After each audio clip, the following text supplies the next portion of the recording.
Сәлем достар, қайырлы күн баршаңызға. Бүгін сіздерге пломбир тортының рецептісімен бөлісетін боламын. Менің арнама міндетті түрде тіркеліп алыңыздар. Менің каналымда басқа да рецепттер бар. Барлығын плейлисттерге бөліп дайындап қойғанмын. Сол жаққа кіріп, өздеріңізге қажетті рецепті алып жасасаңыздар болады. Ал енді біз тортымызды жасауды бастаймыз. Ең алдымен жұмыртқамызды оның үстіне бөлме температурасындағы сары майымызды саламыз. Ары қарай сгущенкамызды саламыз, үшеуін жақсылап араластырамыз. Ары қарай какаомызды, разрыхитель, ұнды салып, жақсылап араластыратын боламыз.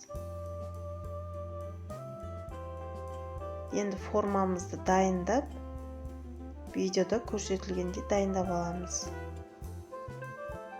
Енді осылардың ішіне 2-2,5 қасықтан салып, видеода көрсетілгендей жайып шығатын боламыз.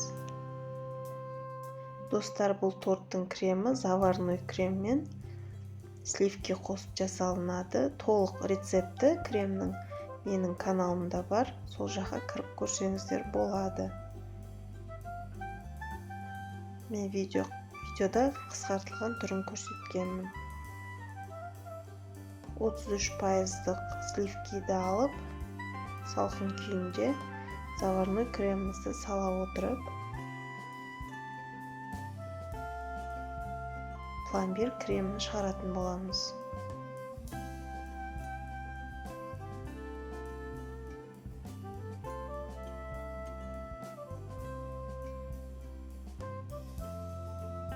Міне біздің креміміз дайын болды.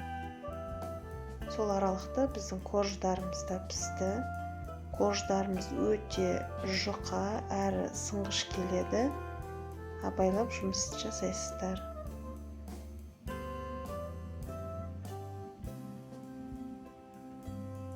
Кремімізді салып, корж-крем қылып жасап, тортты жинайтын боламыз.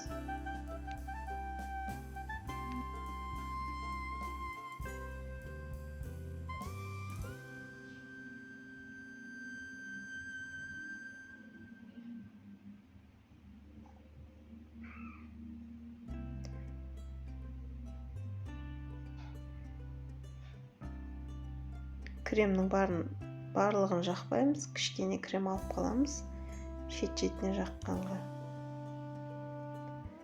Міне үстіне біз шоколад пен сұйық майды ерітіп құйдық. Ол видеоға түспей қалыпты. Торттың бетіне құятын боламыз. Сіздер жарты сағатқа холодильникке қойып қойсаңыздар, бетіндегі шоколады қатып, әдемі болады. Ал мен бірден жағып,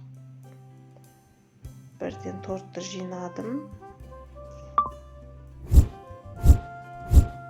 Достар, менің арнама міндетті түрде тіркеліп алыңыздар. Шетіне шыққан крошкаларын шетіне әсемдеуге жіберіп жатырық. Енді әсемдеу жағы әркім өз еркінде. Мен осылай әсемдедім. Ең қарапайым түрі.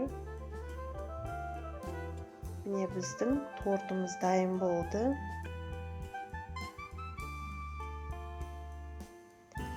Өте дәмді болып шықты. Міндетті түрде жасап көріңіздер.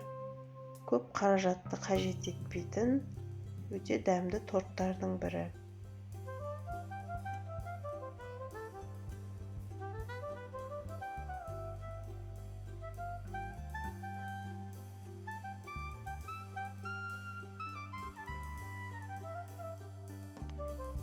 Достар, ас болсын, сіздермен болған Айдана.